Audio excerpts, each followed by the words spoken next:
नमस्कार साथियों, कैसे आप सभी साथियों। हम लोगों ने पिछले मतलब कि 3-4 पार्ट में अर्थशास्त्र के 3-4 पार्ट में बहुत चीजें जान ली। उपयोगिता क्या है, उसके प्रकार कितने, उसके कितने शीर्षक है वो जाना।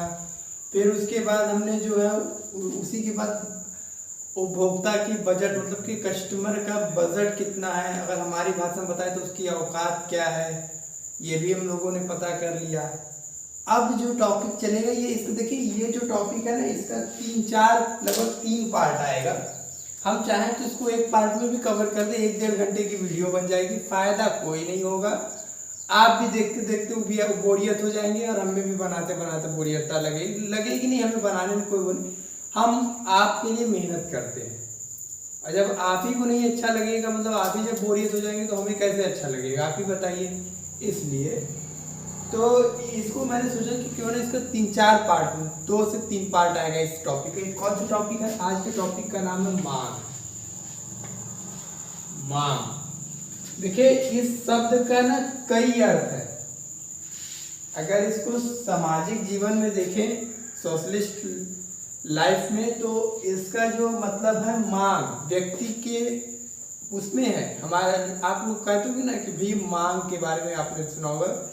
सामाजिक में मांग क्या, हम व्यक्ति के शरीर की बात कर रहे हैं। जो लोग हेयर होते हैं, बाल में जो लोग मांग निकालते हैं उसको भी मांग शब्द ही कहा जाता है। मांग का अलग अलग अर्थशास्त्र में मांग का मतलब होता है डिमांड। डिमांड तो इसको इंग्लिश में कहा जाता है डिमांड, एंड यही है हमारा आज का टॉपिक। इसके बारे में जानेंगे और इसके नियम जानेंगे। आज 2 चीजें हम लोग को जानना है। देखिए, पहले तो मैं आपको बता दूं कि मांग जो है, अगर अर्थशास्त्र में देखें तो हर आम आदमी की इच्छा मांग हो सकती है, लेकिन जबकि हर इच्छा मांग नहीं होती है। मतलब मेरे कहने का है कि हर आम आदमी की इच्छा मांग को समझ सकते हैं कि हाँ भाई इसकी जो इच्छा है वो मांग है, जबकि हर इच्छा मांग नहीं होती है। मेरे कहने का क्या मतलब है अभी आपको समझ में आएगा। आप इसको एक लिख लीजिए। पहले एक काम करते हैं कि आइए देखिए, ये मेरे बड़े भैया आपको समझा रहे एक उदाहरण के माध्यम से। आप इस उदाहरण को अपने स्क्रीन वीडियो पर देखिए, आपको समझ में आ जाए। जिसमें हमारे राम, श्याम और मेरे भाई जॉन है, मतलब 3 आदमी हैं। इन तीनों ने बताया है, आप इसको देखिए, समझिए। एक राम है, एक श्याम है, एक जॉन है, वो खेल रहे थे। इतने में एक आइसक्रीम वाला वहाँ पर आइसक्रीम बेचने आ रहा है। वो 10 रुपये की आइसक्रीम बेच रहा है। तीनों बच्चों की इच्छा होती है और वो तीनों भागकर इस आइसक्रीम वाले के पास जाते हैं। अब राम जब देखता है कि उसके पास तो पैसे ही नहीं हैं, श्याम के पास 10 रुपये हैं, लेकिन वो 10 रुपये से आइसक्रीम नहीं खरीदना चाहता। जॉन के पास 10 रुपये हैं और वो 10 रुपये से आइसक्रीम खरीदना चाहता है। वो 10 रुपये देता है और आइसक्रीम खरीद लेता है। तो ऐसी स्थिति में आप किसकी आवश्यकता को मांग कहेंगे, राम की, श्याम की या जॉन की?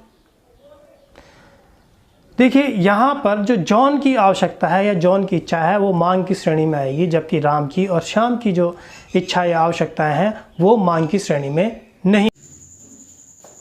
आपने देखा, ये उदाहरण देखा। अब मैं आपको बता दूं कि देखिए, मांग को पूरा करने के लिए आदमी के पास 2 चीजें होना जरूरी है। इन दोनों में से कोई भी एक चीज हो। ये हमारी एक तरह से परिभाषा हो सकती है। हाँ, आप इसको मतलब कि लिख सकते हो, मांग की पूर्ति के लिए, मांग की पूर्ति के लिए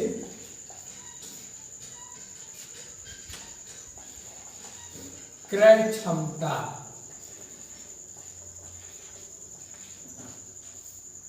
या क्रय क्षमता या धन क्षमता होनी चाहिए, यही मांग कहलाती है। होनी चाहिए।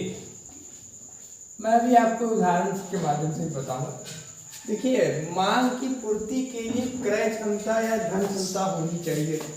धन क्षमता, यहाँ पे क्षमता नहीं दीजिएगा, खाली धन से मतलब नहीं है। धन तो सबके पास होता है, लेकिन मतलब उसको वो करने के लिए हमारे अंदर हिम्मत चाहिए। फॉर एग्जाम्पल की बात करें ना, मेरी एक आदत है, मैं क्या करता हूँ कि साल भर का जो हम लोगों का प्लान होता है मोबाइल का, नेटवर्क प्लान, मतलब कि जो रिचार्ज कराए जाते हैं, तो उसमें मंथ के आते हैं और 3 मंथ का आएगा, 6 मंथ का आएगा, फिर सीधे साल भर का आएगा।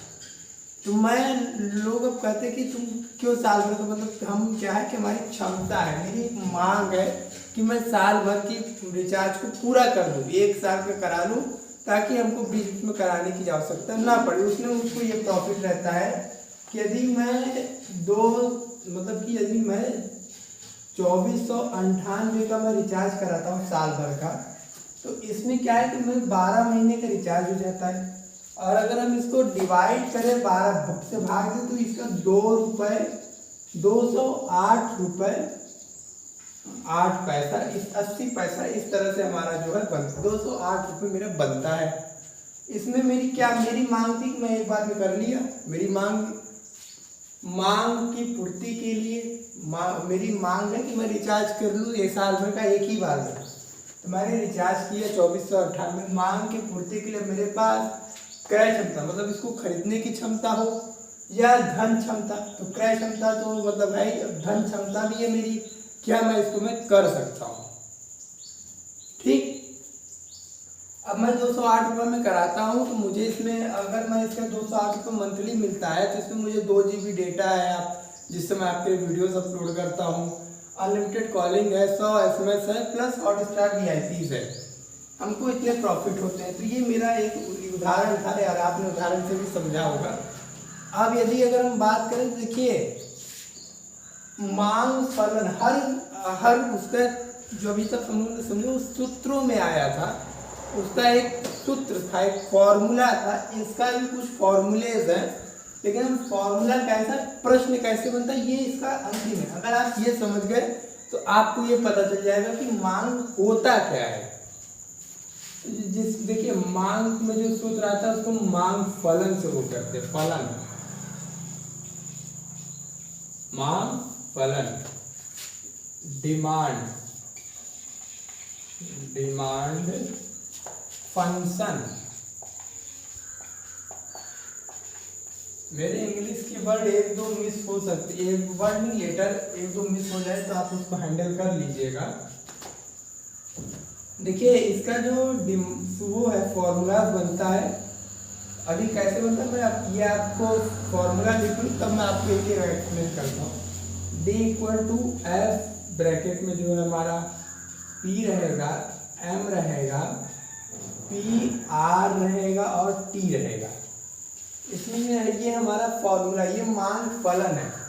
मांग फलन क्या है कि मान लीजिए एक वस्तु है, एक वस्तु की मांग है, ठीक, और फिर उसके फंक्शन, मतलब उसके लिए क्या क्या चीज़ स्थिर है, मतलब कि अगर कोई मेरे पास एक वस्तु है, मेरी एक मांग है, हम वस्तु को नहीं मांग लेते। अब एक मांग के लिए हम जिस वस्तु की मांग कर रहे हैं उसमें क्या हमारे पास P मतलब होता है प्राइस, कीमत, M का मतलब मैंने बताया था आय से था, PR का मतलब होता है प्रतिस्थापन, मतलब कि प्रतिस्थापन वस्तुओं की कीमत में हो, क्या है बताया, T का मतलब है टेस्ट, हमारी रुचि, हमारी इच्छा है।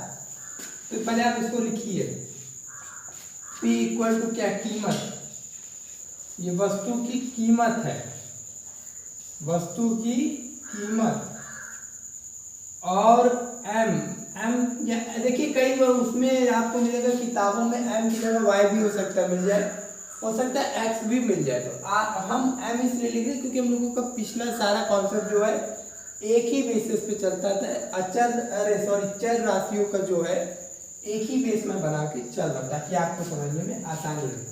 यह उपभोक्ता की आय को दर्शाता है, M जो है उपभोक्ता की आय को दर्शाता है, P जो है प्रतिस्थापन है, PR मतलब कि प्रतिस्थापन,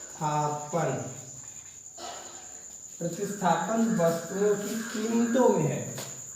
अभी एग्जाम्पल दे रहा हूँ, टी का मतलब है इच्छा, रुचि या टेस्ट। अगर वस्तु खाद्य पदार्थ है तब वो हमारा उसको टेस्ट से लेंगे कि हाँ ये स्वादिष्ट है, स्वाद में आएगा। और यदि वस्तु को दैनिक जीवन में उपयोगिक है तो उसको हम कहेंगे कि हाँ ये उपयोगी वस्तु है। और यदि वस्तु जो है यूजलेस है, मतलब कि दैनिक जीवन में उपयोगी है, और यदि वस्तु ऐसी है जिसका मतलब कि दैनिक जीवन में उपयोग नहीं है, वो उसकी हमारी एक रुचि है, एक इच्छा, मतलब कि वो है कि हाँ ये हम ले सकते हैं, लेंगे। और आपको बता दें ये था हमारा फॉर्मूला।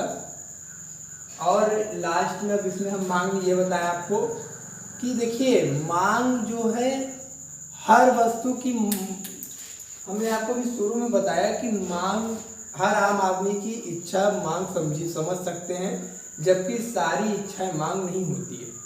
जो वस्तु महंगे हैं, ठीक, उनकी जो है वो मांग में नहीं आते हैं, उन्हें मांग से अलग रखा गया है। जो मांग में वह वस्तुएं, वह सेवाएं आती हैं जिनका दैनिक जीवन में उपयोग होता है, और जो हाई उसमें नहीं रहेगा। अभी मैं आपको एग्जांपल दूंगा तब आप समझिए। तो ये आप इसको नोट कर लीजिए, ये इम्पोर्टेंट है। मांग का सारा फॉर्म इसी पे रहता है, बेस यही है हमारा।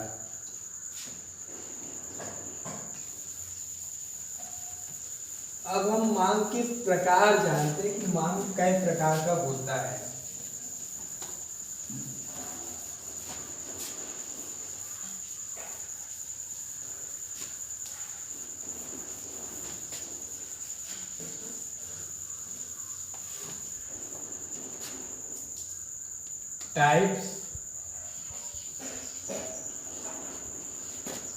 Types demand.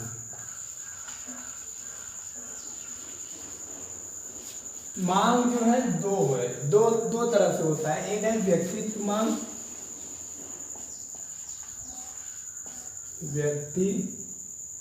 व्यक्तित्व मांग, और एक है बाजार मांग। हमारी यही दो है। बाजार मांग के बारे में आज मैं नहीं बताऊंगा, इसका जब हम इसके पार्ट को लाएंगे, तीसरा पार्ट ये रहेगा हमारा, तब मैं आपको उसमें बताऊंगा कि बाजार मांग क्या है। आज आप कॉमन से व्यक्तित्व मांग को समझ लीजिए कि आखिर व्यक्तित्व मांग है क्या। तो व्यक्तित्व मांग का जो मतलब होता है, इसमें जो है इसका तात्पर्य वस्तु की वह मात्राओं से होता है जिनकी आवश्यकता या उपलब्धता व्यक्तित्व को रोजाना हो। फॉर एग्जाम्पल व्यक्तित्व को रोजाना हो, इसमें क्या है कहने का मतलब, ये देखते हैं। व्यक्तित्व से रोजाना है और हो, तो कह सकते हैं हम ये कि जैसे हम एक उदाहरण, एक सारणी में आपको समझाते हैं कि मेरे पास 100 रुपए है, ठीक। अब इन 100 रुपए से मुझे जो है, अब मैं चाहूँ एक वस्तु खरीदते हैं, केले का रेट कितना है, मेरी आय कितनी है, ये m है, m = 20 है।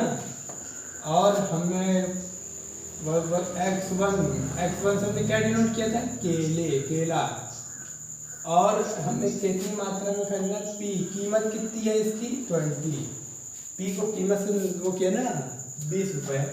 अब मैं चाहूँ तो 1 दर्जन, यहाँ पे हम जो है कीमत लिखेंगे,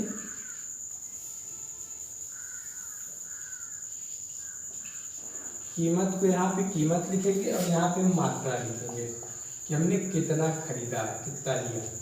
मान लीजिए मैं जो है 100 रुपए का, अगर हम 100 रुपये पूरा वो करेंगे इसमें, तो कितना केला आएगा, 5 दर्जन केला, 5 इकाई केला ले सकते हैं। और यदि हम चाहें तो 100 रुपये का ले लेके 80 रुपये में 4 ही दर्जन ले, हम चाहें तो 60 रुपये में 3 दर्जन ले, और हम चाहें तो 40 रुपये में 40 रुपए में 2 दर्जन ले, और हम चाहें तो 20 रुपए में 1 दर्जन ले। ठीक, मेरी इच्छा, मेरी मांग है। अगर 20 रुपए से कम हो गया तो मेरी मांग और बढ़ेगी। अभी मेरे पास 100 रुपए है और मुझे खाली एक वस्तु पे व्यय करने के लिए बोला गया है, तो हमारी इच्छा है, हम चाहें तो 5 दर्जन ले ले। मेरी जैसी मेरी मांग रहेगी, जैसा वस्तु का कीमत रहेगा उस पर हमने लिया। यदि 20 रुपए दर्जन है केला, अगर 20 रुपए दर्जन है तो मैं सोच रहा हूँ कि 5 दर्जन ले लेता हूँ। और अभी मैं चाहूँ कि मुझे और सामान लेना है तो मैं 80 रुपए में लूँगा, 40 दर्जन लूँगा। ये था। अगर हम इसको सारणी में, ये तो सारणी है एक तरह से देखें, अगर हम इसको जो है उसमें डिफाइन करें बताएं वक्र में। वक्र क्या होता है? रेखा। रेखा में अगर हम इसको डिफाइन करेंगे तो आपको एक चीज और खास समझ में आएगा, देखते जाइए बस आप।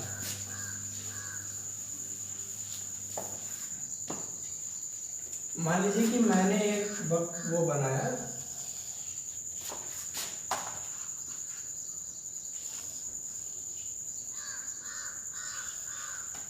ठीक, ये है। यहाँ पे हम कीमत को लिखेंगे कि देखिए इसमें कई जगह की हम बता रहे कि हमारे अक्षरों पे थोड़ा ध्यान न दीजिएगा, वर्डों पर दीजिएगा। यहाँ हम केला लिखेंगे कि जितना लिए हैं। हमने केला 1 दर्जन लेने की सोची, हमने सोचा 2 दर्जन ले ले, हमने सोचा 3 दर्जन ले ले, हमने सोचा 4 दर्जन ले ले, और हमने सोचा 5 दर्जन ले ले। ठीक, कीमत क्या थी? 100 रुपये। 5 दर्जन का 100 रुपये था। 80 रुपये में हमें जो है 4 दर्जन मिल रहा था, और 60 रुपये में हमें 3 दर्जन, और 40 रुपये में हमें 2 दर्जन, 20 रुपये में हमें 1 दर्जन। यदि हम इसको देखिए, अब इसमें वो करें तो कैसे होगा? ये ऐसे, ठीक, हम इसे मान लेते हैं ये A है, ये B है और ये C है। हमारी ये जो वक्र बनी, ये जो लाइन है, इसे हम लोग जो है देखिए, ये जो लाइन है हमारी ना, ये लाइन है जो, इसे हम जो है व्यक्तिगत मांग वक्र कहते हैं। ठीक, व्यक्तिगत मांग वक्र।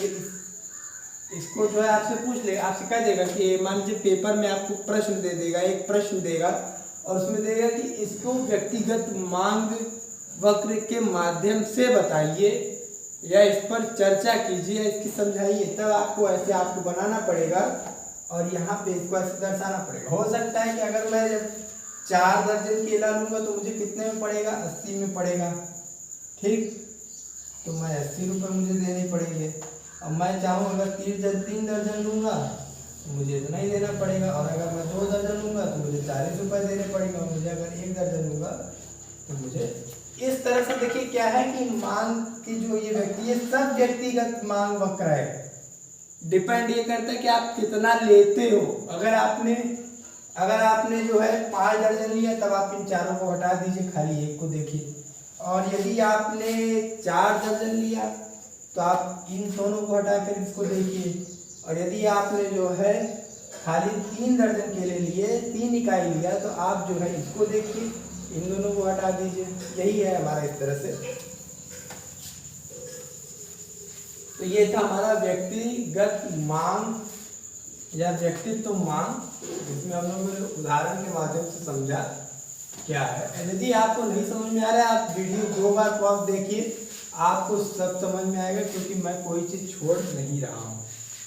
अब हम लोगों का अगला जो वीडियो रहेगा उसमें हम लोग बात करेंगे मांग के नियम की। बहुत छोटे छोटे वीडियोज़ हैं। जय, तो मिलते हैं हम आपको, एक काम करते हैं, अगले वीडियो में आपसे हम बात करते हैं। जय हिंद, जय भारत।